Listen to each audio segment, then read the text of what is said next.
अस्सलाम वालेकुम। उम्मीद है कि आप सब लोग खैरियत से होंगे। हमारा आज का जो टॉपिक ऑफ डिस्कशन है वो है halogen and noble gases chapter number 5 second year chemistry का। हम इसमें हैलोजन की को जो है उनकी ऑक्सीडाइजिंग प्रॉपर्टीज़ को डिस्कस करेंगे आज।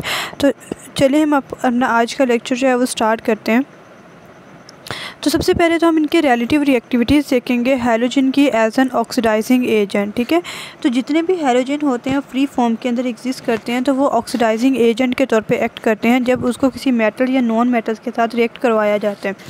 अब ऑक्सीडाइजिंग एजेंट क्या होते हैं कि इस तरह के तमाम आप कह लें कंपाउंड्स या एजेंट्स जो कि जो है वो किसी दूसरे एटम या कंपाउंड से इलेक्ट्रॉन को गेन करके उसमें से इलेक्ट्रॉन को निकाल लेते हैं और ख़ुद गेन कर लेते हैं। ठीक है, तो इस तरह के तमाम एजेंट्स को जो है हम ऑक्सीडाइजिंग एजेंट बोलते हैं कि दूसरों को तो ऑक्सीडाइज कर रहा है बट कि इटसेल्फ खुद रिड्यूस हो रहा है। ठीक है, तो जो हैलोजेंस होते हैं ये गुड ऑक्सीडाइजिंग एजेंट होते हैं, वो इस वजह से क्योंकि इनके इलेक्ट्रोनेगेटिविटी की वैल्यूज़ जो है वो बहुत ज़्यादा होती है, तो ये दूसरे जो मेटल्स और नॉन मेटल्स हैं उनमें से इलेक्ट्रॉन्स जो है उनको एक्सट्रैक्ट कर लेते हैं। तो जो रिएक्टेंट एलिमेंट होता है इसमें उसके ऊपर ऑक्सीडेशन स्टेट जो है पॉजिटिव होती है, बिकॉज जो है हमारे पास हैलोजन है वो इलेक्ट्रॉन को गेन करके खुद नेगेटिव ऑक्सीडेशन स्टेट में आ जाएगा, और वो वाला जो हमारे पास कंपाउंड होगा वो पॉजिटिव ऑक्सीडेशन स्टेट में, रिएक्टेंट एलिमेंट जो है पॉजिटिव ऑक्सीडेशन स्टेट में आ जाएगा। तो इस तरह जब आयनिक कंपाउंड जो है मेटल्स के साथ बना रहा होता है हैलोजन, तो हैलोजन इलेक्ट्रॉन को गेन करता है, तो इस वजह से इसके ऊपर नेगेटिव आयन बन जाता है। ऑक्सीडाइजिंग पावर जो होती है हैलोजन की वो डिक्रीज़ करती है with the increasing in their atomic number. तो वो इस वजह से होती है क्योंकि देखिए फ्लोरीन जो है उसका स्मॉल साइज़ होता है और इसकी इलेक्ट्रोनेगेटिविटी की वैल्यू जो है वो 4 होती है, मतलब पीरियोडिक टेबल में सबसे ज़्यादा जो इलेक्ट्रोनेगेटिव एटम है, ठीक है, वो फ्लोरीन ही होता है। तो उसके बाद जो है जैसे क्लोरीन की तरफ मूव करते हैं तो क्लोरीन में एटॉमिक साइज़ जो है थोड़ा सा बढ़ जाता है और इसकी इलेक्ट्रोनेगेटिविटी की वैल्यू 3.5 पे आ जाती है। तो ये इलेक्ट्रॉन की जो एक्सट्रैक्ट करने की इसके अंदर इतनी एबिलिटी नहीं होती जितनी कि फ्लोरीन के अंदर होती है।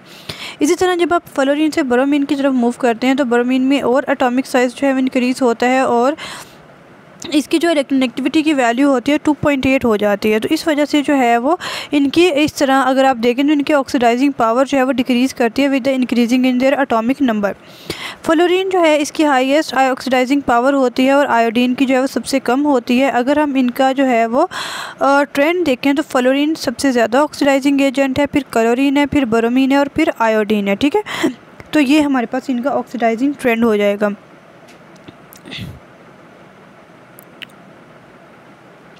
उसके बाद हम देखते हैं कि ऑक्सीडाइजिंग पावर जो होती है हैलोजन की वो डिपेंड करती है कुछ फैक्टर्स के ऊपर। तो उसमें सबसे पहले है एनर्जी ऑफ डिसोसिएशन के, वो जो कंपाउंड डिसोसिएट हो रहा है तो उसकी एनर्जी कितनी है डिसोसिएशन की, electron affinity of the atom, hydration energy of the ions और हीट ऑफ वेपराइजेशन जो कि ब्रोमीन और आयोडीन के केस में होगी।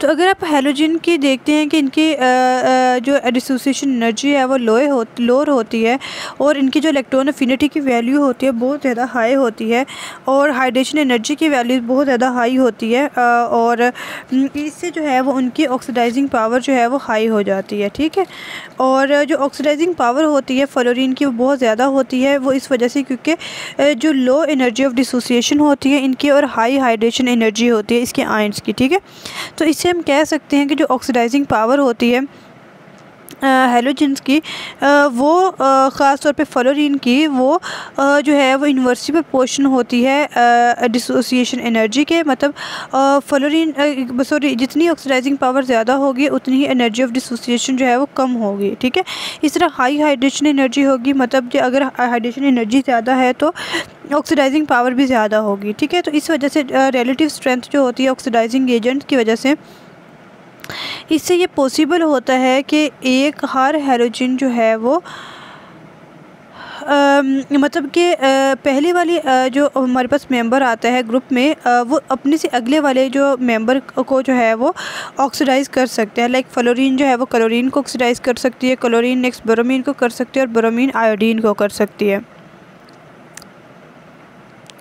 तो जो स्टैंडर्ड इलेक्ट्रोड पोटेंशियल होता है ऑक्सीडाइजिंग पावर का वो इस तरह से होता है, लाइक फ्लोरीन जो है इसका +2.87 होता है, क्लोरीन का 1.36 होता है, ब्रोमीन का पॉजिटिव 1.07 होता है और आयोडीन का +0.54 होता है। तो फ्लोरीन जो होती है ये ऑक्सीडाइज कर सकती है तमाम हेलाइड आयन को इसके मॉलिक्यूलर हैलोजेंस में, ठीक है। तो ये क्लोरीन, ब्रोमीन और आयोडीन तीनों को कर सकते हैं। इस तरह आयोडीन जो होता है ये वीक ऑक्सीडाइजिंग एजेंट होता है, तो ये क्लोरीन और ब्रोमीन को जो है वो ऑक्सीडाइज नहीं कर सकता। इस तरह क्लोरीन जो है वो ब्रोमीन और आयोडीन को ऑक्सीडाइज करेगा और ब्रोमीन जो है वो जस्ट आयोडीन को ही कर सकता है। तो क्लोरीन जो है इस तरह जैसे मैंने पहले बताया ब्रोमाइड और आयोडाइड आयन बना सकता है, ठीक है।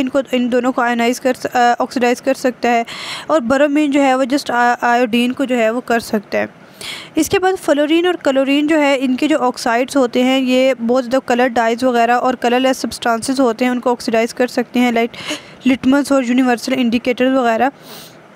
तो वो भी डीकलराइज हो जाते हैं जब आप उनको फ्लोरीन और क्लोरीन से एक्सपोज करवाते हैं। इस तरह जो है ये ब्लीचिंग पाउडर के अंदर भी इस्तेमाल होता है। क्लोरीन को आप ब्लीचिंग पाउडर के अंदर इस्तेमाल करते हैं और वहाँ पे जो है ये एज अ ऑक्सीडाइजिंग एजेंट जो है वो एक्ट करते हैं। तो यही हमारा आज का टॉपिक था। आई होप कि आपको क्लियर हो गया होगा। If you have any query then you can ask freely in the comment section. अल्लाह हाफिज़।